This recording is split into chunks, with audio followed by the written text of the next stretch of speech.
This is the Zone 1 podcast for a premium travel experience.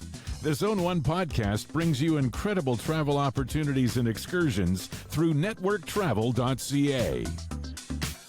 The Zone 1 podcast features the legendary Jackie Rae Greening, Rick McSwain from Network Travel, and I'm your host, Terry Evans. Welcome once again, the Zone 1 podcast for a premium travel experience. We are here to talk about Africa this time around. Rick, Jackie Rae, you've both been to Africa. Rick, you've been, did you say 6 times you've been to Africa? Going back 6 times to Kenya. This will be my 6th time. I've been to Africa 12 times. Oh. Yeah. So. Wow. On the continent. Yeah. Jackie Rae? Just once. I went with Rick and Network Travel. We went to Kenya a couple of years ago, I guess. It was amazing. It was funny. It's one of those places I never thought about really going. Of course, what's his name? The husband, he only ever wanted to go there if he had, a little gun in his hand. But I tell you what, going with Rick, he said it to me. I said, yeah, that sounds like a pretty cool trip. And it was an amazing experience. Amazing. The people are wonderful. The animals, the food. Oh, so good. And it's hard to explain. Like it's like Antarctica, because when you say you're going to go to Kenya, you're going to on safari, it's either a bucket list item or people don't truly understand what the experience is going to be like. And it's so hard to put on paper. And it's just one of those places in the world it's just so hard to explain. It's such an experience. Initially, when you go, you think there's no damn way I'm going to be getting up at 6 a.m. every morning to go see animals. But once you go one morning, you're back every single morning. It's and you want to be there, and you do the morning run, then you head back for some lunch and you hang by the pool for a bit, and then you go out for the evening safari. And it's just a remarkable experience. You see them all. Oh my goodness, all the animals. We had a lady with us a couple of years ago, and we had done, when we got to Nairobi, we did the elephant orphanage, the Sheldrick Wildlife Sanctuary, and then we did the giraffe center. So we're up close and personal with these animals. And the next day we were off on safari going north up by Mount Kenya and then up to Samburu and around. And this lady, she was crying before she got in the Land Cruiser. And so I said, "Oh, are you okay?" And she goes, "I just can't believe it's actually coming true." And she was just crying. She was just overwhelmed. It's just a really, really incredible experience. It really is. So East Africa is an opportunity to explore, like you said, the Kenya, that region, that country, the flying into Nairobi. When you are on these excursions, on these trips, these 12-day or whatever, I'm just looking at it looks like 13 days coming up in March of 2026. Is that the extent of things? Like, do you fly into Nairobi and then you're out into the wilderness at accommodations, or are you staying in yurts, or what? Like what is? I've never been a yurt. A yurt. Yurt. What the heck is a yurt? It's a circular tent type thing where you can hear the animals going. Oh, we don't do any of that. Jeez. We did. We just did get some tents, but not a tent, a really fancy schmancy tent. Yeah, we're talking 4-poster beds, marble countertops, hardwood floors with tents. Yeah. So, and even a hot water bottle they put into your bed, so it's at night, so it's warm. It's so nice. I got to tell that story. It's like it was my first time in Kenya, and we got there, and we spend the first 2 nights. We're at the JW Marriott in Nairobi for 2 nights, and then from there we start, as I mentioned, we start working our way north. So we get up to northern Kenya. We get into this luxury tented lodge camp, and everyone's got their own tents, and you go down this little path and there's lights at night, and it gets dark at 6:30, Jackie Rae. The sun comes up around the same time. So you're right on the equator. So after dinner, we go back, we go to our tents, we find our tents, we get in there. And when you shut the lights out, it's like, it is darker than, whatever. Right? It's dark. It's really dark. Can't even see your hand in the tent. So I'm by myself. So in the tent, get everything sorted out. I shut the lights off. I jumped jumped in bed, and this freaking hairy thing, worm, was in my bed, and I had no idea. I said, "Oh my God, what the hell's in my bed?" He It sounded screamed like a like boy. a schoolgirl, and so, No, a boy. so I freaking jumped out of bed. I was losing my mind. I didn't know what the hell was going on. And I ripped, like, well, first I was trying to find the stupid light, and I'm banging around in the stupid tent. And we're talking like a big tent. Like we're in a, like each of It's the, huge. yeah. And so I'm trying to flutter around, I finally got my phone, got the light on, and I stood back, ripped the sheets off the bed. And here was this leopard skin covered hot water bottle in my bed as part of the turn down service. And so I almost jumped out of my skin, but what a great idea. Just scare the shit out of all your customers.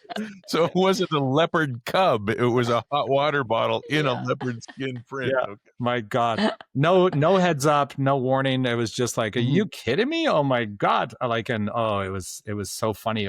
Wasn't funny when it happened, but of course. Now it's funny when you. Brilliant. The other thing, when all the monkeys, the different monkeys and baboons that are just hanging around wherever you're staying, and you have to, like, there's locks that you make sure when you leave that tent it's locked, or those monkeys will get into your room. And there's one particular couple, they didn't do as they were told, and the husband's having a nap on the bed, and he's out like this, and suddenly a monkey comes flying in. He's screaming, the wife's screaming, the monkey's screaming.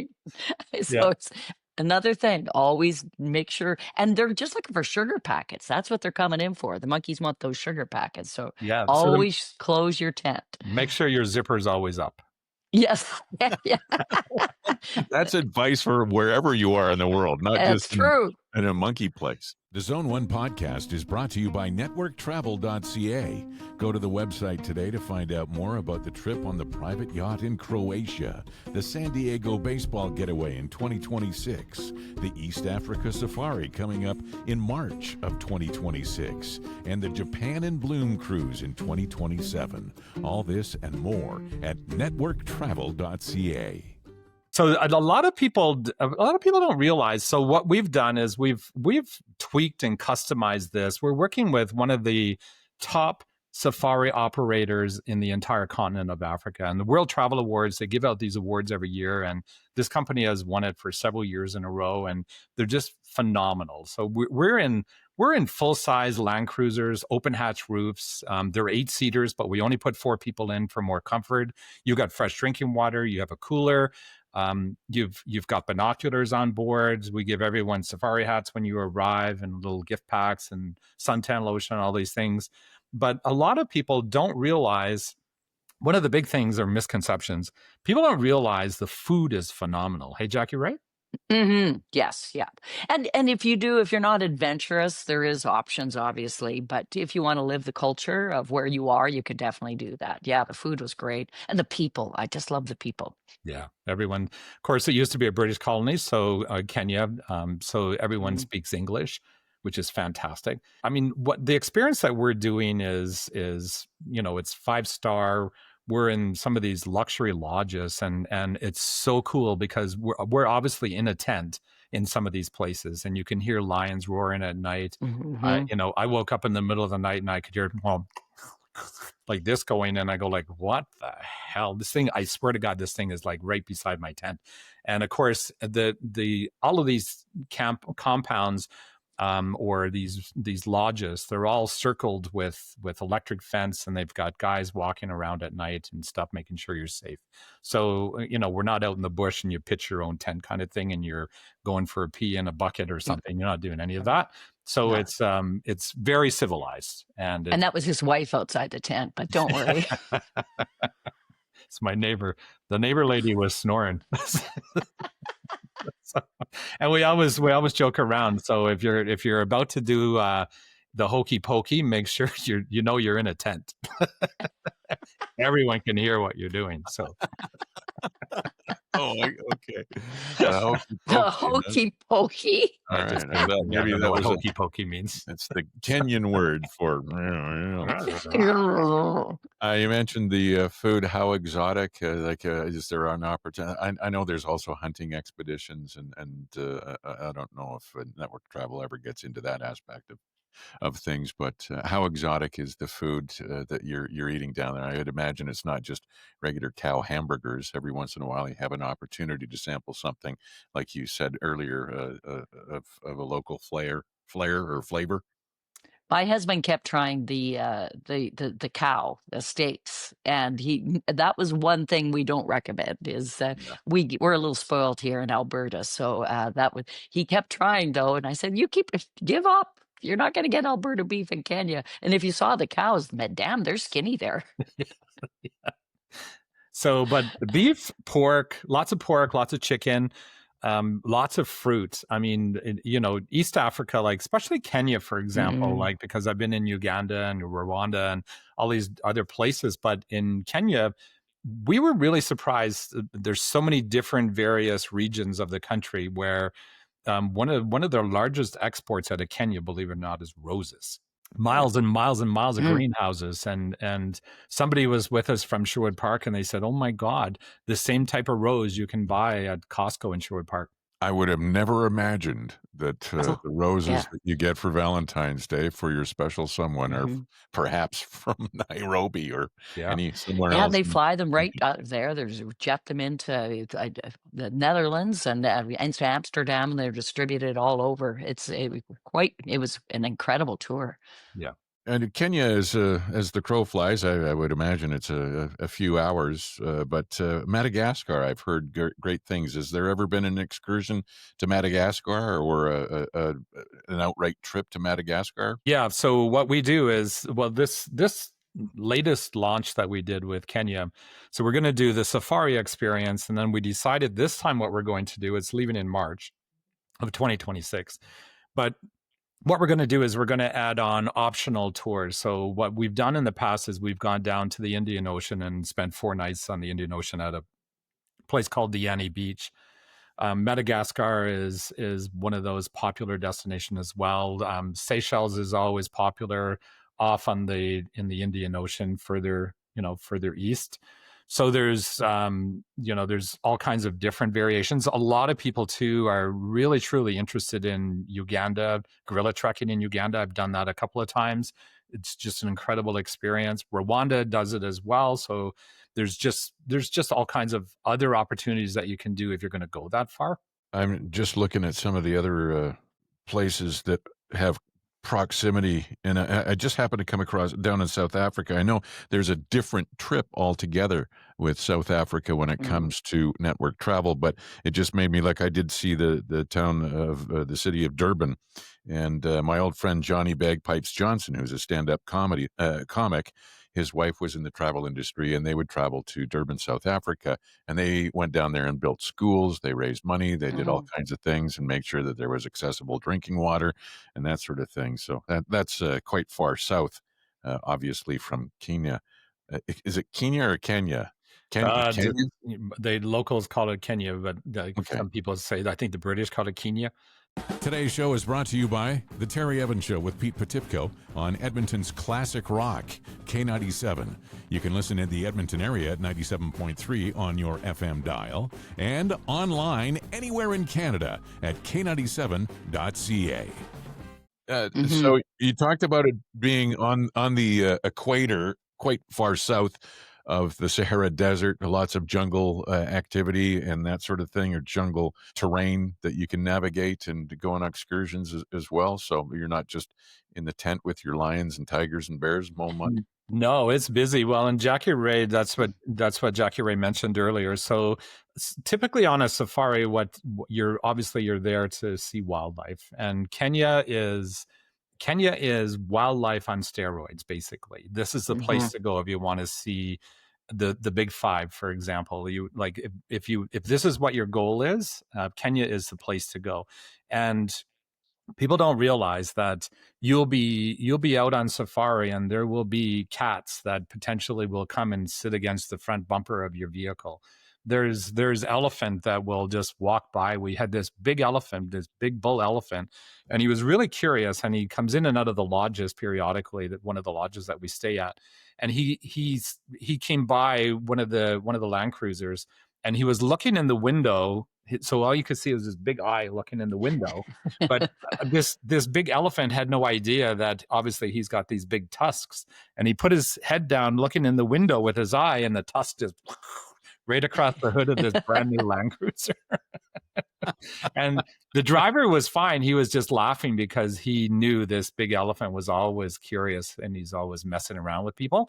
But I mean, still in the wild. I mean, you can't get out. I mean, if you have to, for example, get out, have an emergency bathroom break or something like that, they have to find a place, and you have to go behind the vehicle, and the driver will obviously turn his back, but make sure that you're okay. So you're in the wild, and it's not something that you would normally experience. It's just That'd be a heck of a way to go, eh? How did Joe die? Well, he was taking a leak behind the. yeah, and something ate him. Oh, Here lies small bladder Joe. When you do go on the excursions on the wildlife adventures in the vehicles, is it in game reserves? I mean, like obviously the animals are all wild, but I would imagine that they have become somewhat accustomed to human interaction and the motor vehicles and that sort of thing. To some degree. I mean, we're in private conservancies in some cases too. I mean, that's why we move around. So we'll start in the morning, for example, at 6 a.m., just as the sun is coming up. And Africa is very unique, and especially in East Africa, when the sun comes up, everything is bright orange. And you can see elephant. They'll go from where they were spent the evening, and they'll start working their way off into the plains a little bit more, and then come back to where they'll spend the nights, usually in the trees. But everything just comes to life in the morning. So the birds are out, and it's loud, and the cats. The reason why you go out first thing in the morning, because the cats are still active, because it's still cool in the morning. The sun is just coming up, and you get that whole experience. So we get up, we have coffee or tea, we'll have a muffin or something, go out on safari for 3 hours, come back, breakfast is ready. We have full hot breakfast. Then later we'll have lunch. We're at the lodge. The lodges that we stay at as well usually have swimming pools and that type of thing. So you can sit around, have a beer at the swimming pool, read a book, whatever you're going to do. And then we go out at 3:30 in the afternoon and do an afternoon game drive. Go out in the afternoon. The cats are, just starting then again to get active because it's starting to cool off. But then you get all of the animals of the day that are hunting, for example, like the leopards and that type of thing. And of course, the elephants are active, and all of water, Cape buffalo, all of these other animals are just tearing around. And what also will happen too is it depends on your driver, who's ever driving the Land Cruiser, because they know some spots, but they'll also radio each other. Hey, we've got a family of giraffes here at this location. And then it alerts the other vehicles to come to that area. So they're all spread out. All the drivers kind of go different directions. So if they see one, then the other people, it's sort of a team effort with all the Land Cruisers that are out there. So it's kind of neat in that way, where when the radio starts to get active, that there's something pretty cool to go see. So that's awesome as well. It's like getting a deal at IKEA. Start the car. Yes, exactly. We've got We're giraffes. going. And then they all start to jockey for positions, so everybody can get a good, a shot of whatever's happening. So. And each of these drivers have they all obviously have their own personality, but each one they have their own unique interests themselves. Some are right into bird watching, and some are big game, and some are just, they love elephants, and, they all have their different skill sets, which makes it really neat, because if you start moving around, you can go with any driver you want, basically. What happens though is usually you build this rapport with one driver, and then you stay with the driver for the duration of the game drives safari. So When you go on a trip like this, I've had the conversation many times. If you're going to travel that far, you want to make sure that you go and spend enough time over there. Is 13 days enough? Is it, or is it? We talked earlier about the optional extensions. There's Diani Beach, Indian Ocean, Uganda, gorilla trekking, Madagascar, Zanzibar, Tanzania, and that sort of thing. So, it is 13 days. You go over there and you say, "Well, I'm good," and then you. For me personally, the Diani Beach thing at the end, because you're already you're up at 5 a.m., 5 a.m., 5 a.m., 5 a.m., 5 a.m. And that beach end for me, a perfect way to end the holiday. You got to chill, finally sleep in, read, just hang by the pool. I do recommend just don't, because it's a full itinerary. You're going Yeah. all the time. Yeah. And after 13 days, because we do the 2 nights in Nairobi, like I mentioned, you get kind of climatized, get rested up before we head out on safari after the long flight. And then you've got 10 nights out on safari. So, 10 nights on safari is truly, it's go, go, go, go, go for 10 solid days or 11 days. Well, so. It's fun for me to having never been there. I'd like to Nairobi. I've got Samburu seems okay. Old Pajeta. Pajeta. Yeah, Old Pajeta. You pronounce the J. It's not like Spanish. Okay. No. Soy Sambu. Samburu. What? Samburu. Soy Samburu? Yeah. Isn't that the hat you wear in Mexico? Not a sombrero. Nakuru, Masai Mara, Lake Naivasha, and I'm probably just Masai Mara's. I think you are, because I'd have recognized one of those. I heard Nairobi. And one place you remember is they got a really good hospital. It's called Nonuki, which is Nonuki. Nonuki. It's on the way down to the Masai Mara. And of course, Masai Mara is very famous. It's on the border of Tanzania. It's obviously it's part of the migration. We lost Jackie Rae. It looks like she got a text or a phone call. There you go. It was going low power mode. So we do the Masai Mara, and then from the Masai Mara we go over to Amboseli. Amboseli's on the foothills of Kilimanjaro, which is obviously a key area you want to visit. It's just absolutely incredible. We do the balloon. It's optional, but we do the balloon safari experience as well, which is incredible, Jackie Rae. Yeah, the hot air balloon or the Serengeti. Oh, yeah. Wonderful experience. And even a pretty soft landing, the hot air balloon coming in, and until you hit a 12-foot tall anthill, then it's kind of a bugger. But other than that, it was a smooth landing. Look out for the fire ants. Terrific stuff. Oh, you should sit. That's there. Like, honestly, I may exaggerate, but probably 4 foot, 5 foot. They're some huge, of them, the anthills. 6 feet high, termite mountains. Crazy. Crazy, yeah. More information about East Africa safaris to Kenya at networktravel.ca. And there's so much more to explore. So by all means, go to the website and see what turns your crank. This has been the Zone 1 podcast. For a premium travel experience, Rick McSwain from networktravel.ca, Jackie Rae Greening. I'm Terry Evans. The Zone 1 podcast is part of the Reluctantly Podcast Network.